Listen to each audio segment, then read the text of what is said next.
Dear student, today we will study about the electric field caused by a uniformly charged, very thin infinite size sheet. To know this electric field, we can assume that this large size sheet is actually made up of very thin straight conductors which are very closely spaced.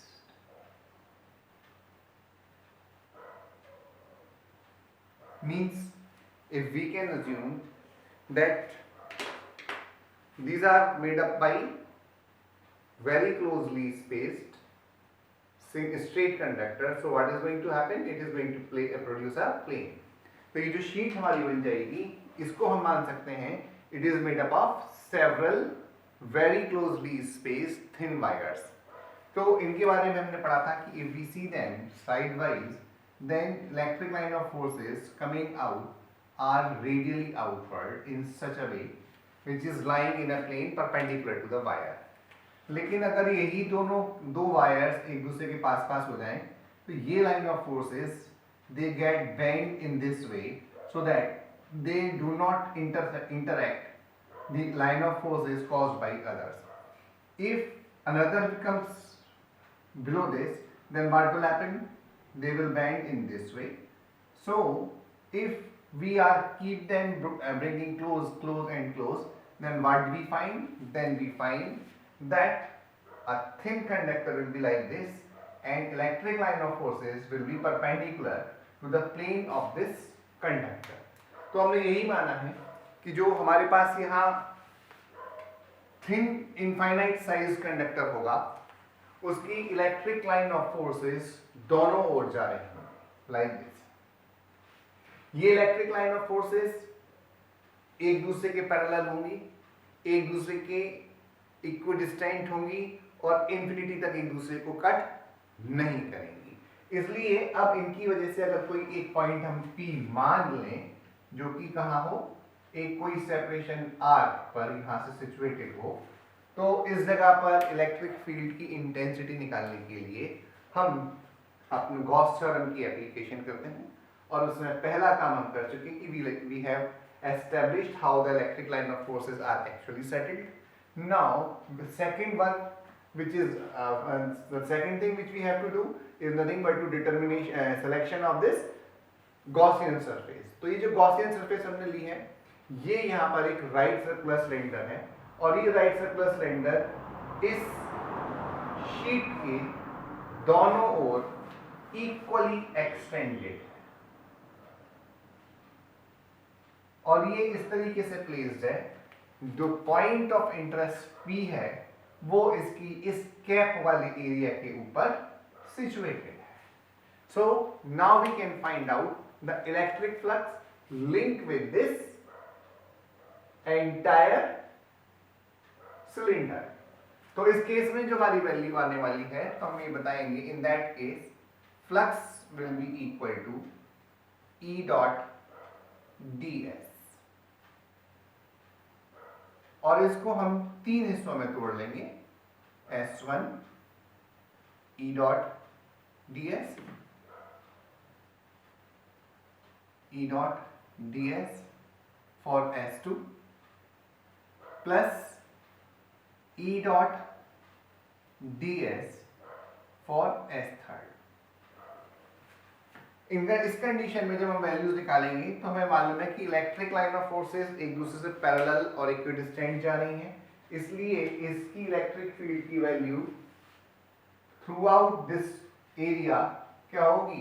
Constant होगी. तो हमने कहा कि ये value constant आने वाली है, इसलिए ये इलेक्ट्रिक फील्ड कांस्टेंट है हमारा. और इस केस में जो एरिया वेक्टर है और इलेक्ट्रिक फील्ड की डायरेक्शन है ये दोनों आपस में 0 डिग्री के एंगल पर है, इसलिए यहां आएगा cos 0 डिग्री फॉर S1.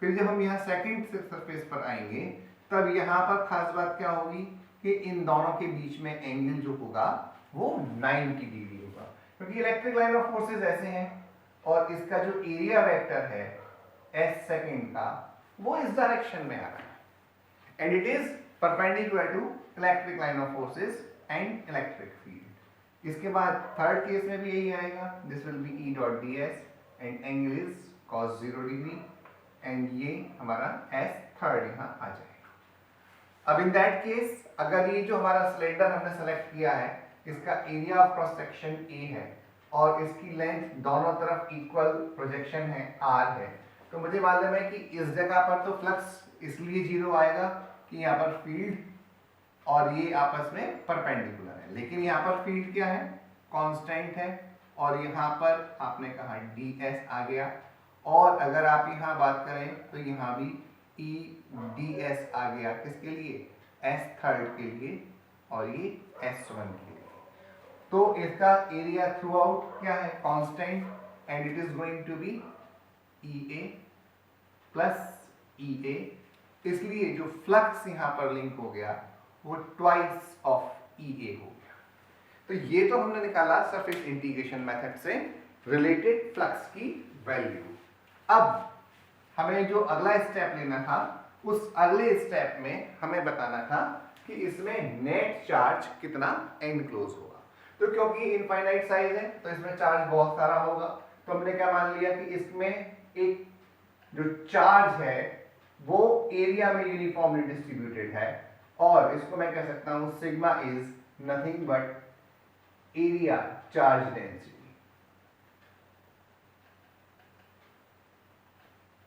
ये जो सरफेस हमने मानी है ये कैसी है, वेरी थिन। इस वेरी थिन होने का मतलब ये है कि इसमें जो एक पॉइंट चार्ज सिचुएटेड है ये दोनों ओर से विजिबल है, मींस कि there are no possibility of two layers of charges. ये एक सिंगल चार्ज की लेयर है। जैसे हम अपने डे टू डे लाइफ में एक एग्जांपल लेते हैं, साबूदाना होता है पापड़, तो साबूदाने का जो पापड़ है उसका साबूदाना इधर से भी विजिबल है और इधर से भी विजिबल है। तो इसका मतलब क्या हो गया कि ये लाइन ऑफ फोर्सेस इधर और ये लाइन ऑफ फोर्सेस इस तरफ जा रही हैं। तो अब मैं इसमें बताऊंगा कि जो यहाँ पर हमारे पास वैल्यू आएगी फ्लक्स की, flux obtained by Gauss theorem,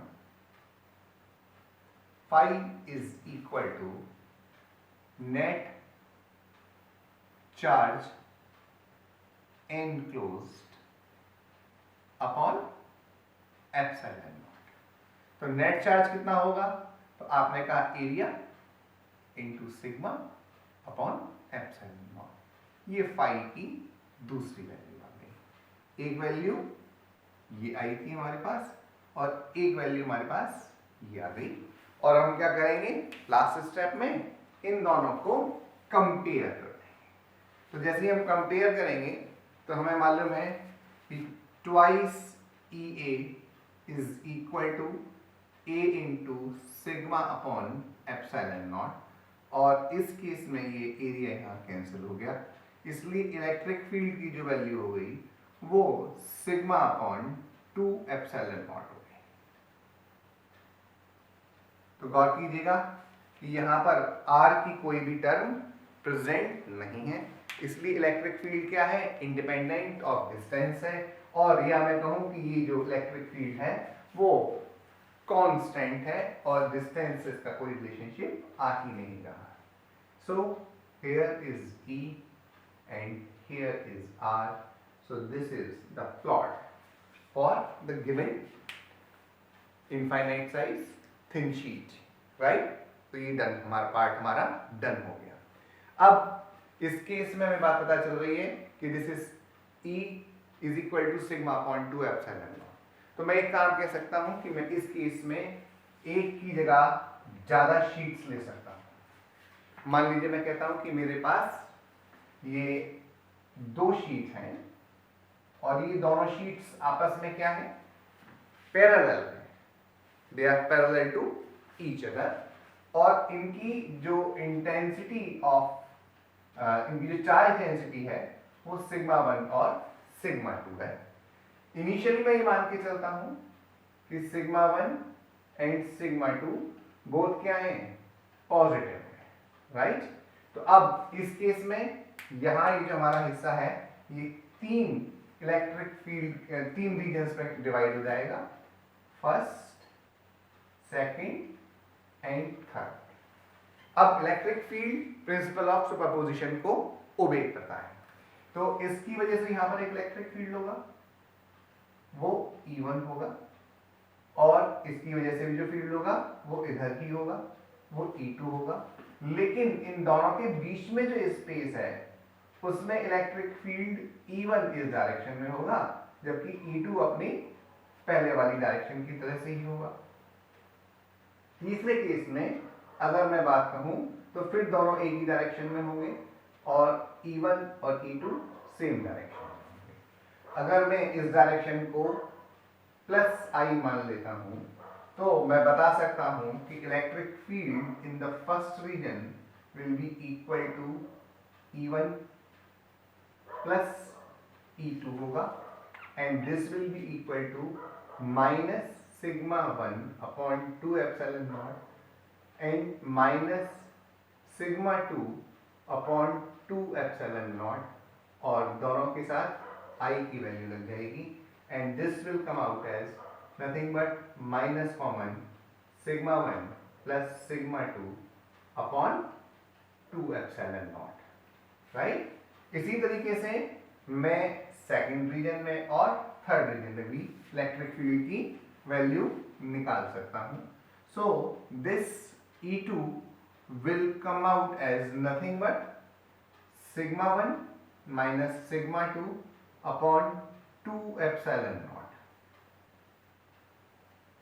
इसी तरीके से थर्ड रीजन में मेरे पास वैल्यू आएगी, it will come out as nothing but sigma 1 plus sigma 2 upon 2 epsilon naught और यूनिट वेक्टर I। और एक बात ही पता चल रही है, this is nothing but minus of E1,